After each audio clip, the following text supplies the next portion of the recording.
शिव जी आपको बहुत सुखी रखें और स्वस्थ रखें।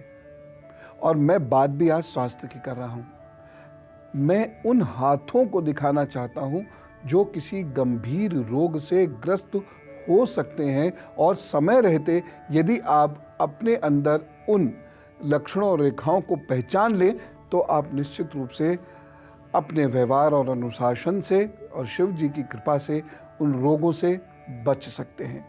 मान लीजिए आपके अंदर बहुत टैलेंट है, लेकिन आप मेहनत नहीं कर पाते, आप समय से मेहनत नहीं कर पाते, आप अनुशासित जीवन नहीं जी पाते क्योंकि आप बीमार रहते हैं, तो फिर वो मेहनत या वो टैलेंट या वो गुण बेकार हो जाएगा।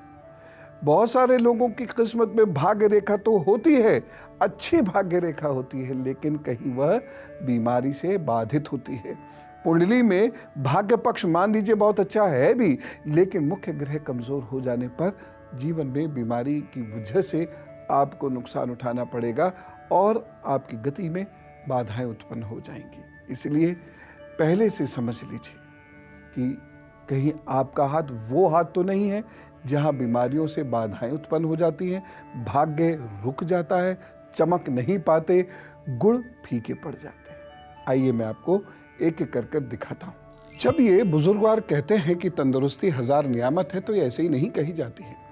मैं ये तो मानता हूं कि तंदुरुस्ती के प्रति चेतना बहुत फैली है और लोगों को बहुत कुछ अब पता लगने लगा है कि तंदुरुस्त कैसे रहा जा सकता है, लेकिन फिर भी अभी बच्चों में और जो युवा जन है उनमें वह चेतना नहीं आई है, क्योंकि शायद अभी वह एक्सेप्ट नहीं कर पा रहे होते हैं। इस उम्र में ये हो भी नहीं पाता है कि क्या हम ऐसे बीमार पड़ जाएंगे, बिस्तर से लग जाएंगे, क्या हमारे शरीर में दम नहीं रहेगा, क्या हम सोच विचार भी नहीं पाया करेंगे, क्या आलस से हमें घेर लेगा, आदि आदि चीजें।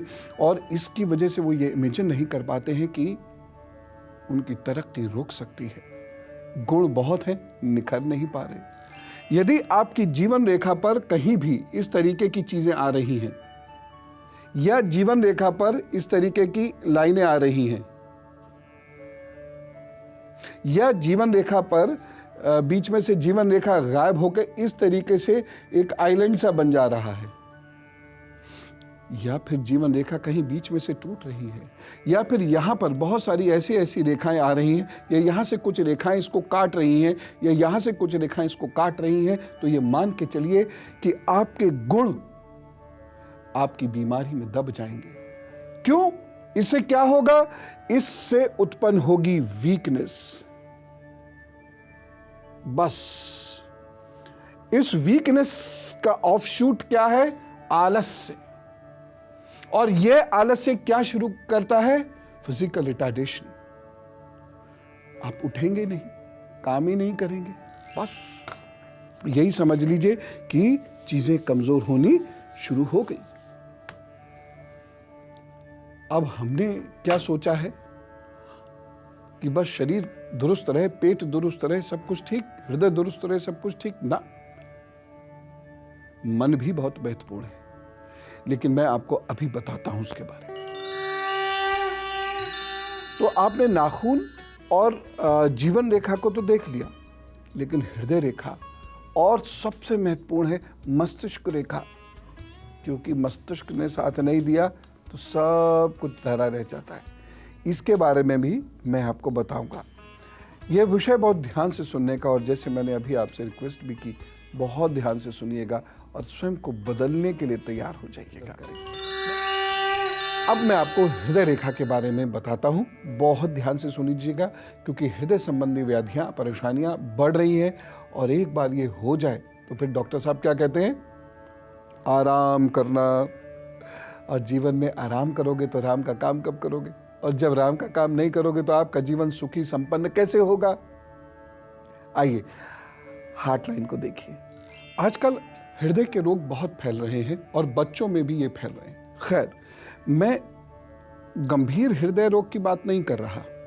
जरूरी नहीं कि हार्ट अटैक होगा तभी हमारे काम में बाधाएं उत्पन्न होगी ना।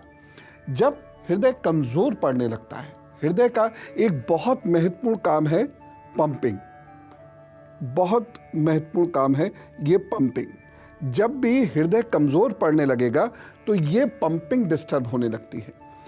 इस पंपिंग के डिस्टर्ब होने की वजह से, या हृदय यदि रक्त को पूरे फ्लो के साथ, जो नॉर्मल सर्कुलेशन लेवल है उसका, उसके साथ यदि पंप नहीं करेगा, हृदय यदि कमज़ोर होता चला जाएगा, पंपिंग भी कमज़ोर होती चली जाएगी, तो शरीर में थकावट बढ़ती चली जाएगी और ये समस्या बढ़ रही है। इसका मतलब ये नहीं कि हृदय खराब हो गया और ये हो गया, बहुत बुरा हो गया, ऐसा कुछ नहीं। ये सामान्य चिकित्सीय सलाह से, किसी भी पैथी की चिकित्सीय सलाह से ठीक हो सकता है। 2-4 मोटी मोटी चीज़ें, उनका प्रयोग अगर आप कर लेंगे वो ठीक हो जाएगी। इसमें सबसे ज़रूरी है पानी पीना और टहलना और अपने आप को स्ट्रेस फ्री रखना, और वह प्राणायाम करने से सही होता है। और सब कुछ प्रभु के चरणों में छोड़ दो। हर चीज़ का कर्ता बनने की कोशिश करोगे, स्ट्रेस बढ़ता चला जाए। छोड़ो, हो रहा चाहिए, नहीं हो रहा है तो भी प्रभु की इच्छा। यही अध्यात्म का सबसे बड़ा सूत्र है और यही नहीं फॉलो करते, हम दुनिया भर के काम करते हैं। ये कैसे पता चलेगा? जब आपके हृदय से ये बहुत सारी रेखाएं इस तरीके से निकलनी शुरू होंगी, हृदय रेखा गाढ़ी हो जाएगी और ये नीचे की ओर जाएगी।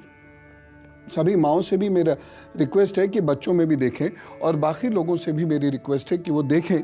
अगर आप ये इनको देखते हैं अपने हाथ के पर, हृदय रेखा पर, तो क्या कीजिए, आप बहुत ज़्यादा तला हुआ खाना कम कर दीजिए, बहुत ज़्यादा चीनी, बहुत ज़्यादा नमक दोनों कम कर दीजिए, पानी खूब बढ़ा दीजिए, नारियल पानी खूब पीना शुरू कर दीजिए, ठीक है ना। रोटी में काली मिर्च डालिए, चने सरसों के तेल में भून कर खाना शुरू कर दीजिए, बस ठीक होने लग जाएंगे। बादाम पीस कर दूध में छौंक कर पीना शुरू कर दीजिए। दूध को पतला करके उसमें हल्दी डालकर पीना शुरू कर दीजिए। दिन में आधा कप जूस, आधा कप पानी मिलाकर पीना शुरू कर दीजिए, और जूस भी मौसमी का हो, संतरे का हो, या तो फिर नींबू हो। फिट सोते समय शहद चाटना शुरू कर दीजिए। फिट आइए, मैं अब आपको हृदय रेखा के बारे में समझाता हूँ, इसे भी बहुत ध्यान से समझना होगा। और अब आखिरी महत्वपूर्ण निशानी जो आपके करियर को, जो आपके नॉर्मल लाइफ को रोक देगी, तबाह कर सकती है, और वह है आपका मन। देखिए, अगर मस्तिष्क रेखा पर ये निशान आ रहे हैं तो आप में होते रहो कितने गुण। एक स्थिति ऐसी आएगी, या तो ऐसा लॉन्ग फेस आपका बना रहेगा, या एकदम हुंकार से आप बने रहेंगे, एकदम ऐसे करके, और झगड़ने शुरू कर देंगे लोगों से। ये मानसिक रोग है।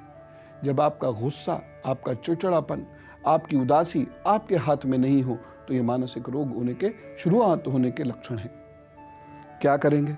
पपीता खाइए, रस पीजिए, गरिष्ठ भोजन बंद कर दीजिए, सुबह शाम का टहलना शुरू कर दीजिए और सत्संग में जाना शुरू कर दीजिए। ज़्यादातर मानसिक रोग सत्संग से ठीक हो जाते हैं। अन्यथा होते रहो कितने गुण, सब ढले रह जाएंगे, आप कुछ कर नहीं पाओगे। ये गंभीर बीमारी के लक्षण हैं। और अब गुरु मंत्र। गुरु मंत्र में श्राद्ध से संबंधित एक प्रश्न किया एक बच्चे ने।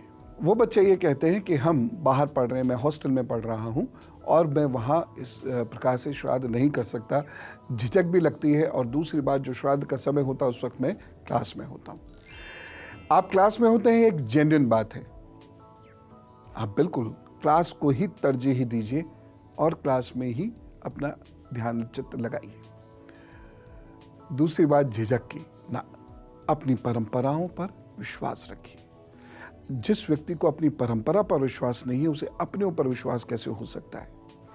इसलिए अपनी इच्छा शक्ति को मजबूत कीजिए, अपनी परंपराओं पर विश्वास रखिए, झिझकने हिचकने की कोई आवश्यकता नहीं है। आप ये सुबह भी कर सकते हैं, दक्षिण की ओर मुंह करिए, अपने बुजुर्गों को याद कीजिए जो आज नहीं है, उन्हें मानसिक प्रणाम कीजिए, अपनी गलतियों की क्षमा मांगिए, और परिवार के वंश को आप और अच्छे से बढ़ाएंगे, निखारेंगे और इसकी प्रतिष्ठा सब और फैलाएंगे, ऐसा उनसे वायदा कीजिए और उनको जल दीजिए। जल देते समय आप कह सकते हो, पितृदेवाय नमः, पितृ शांति भवा। इस प्रकार से आप इन दोषों को दूर करने के लिए, पितृदोष को विशेष रूप से दूर करने के लिए कुछ ना कुछ अवश्य करते रहिए।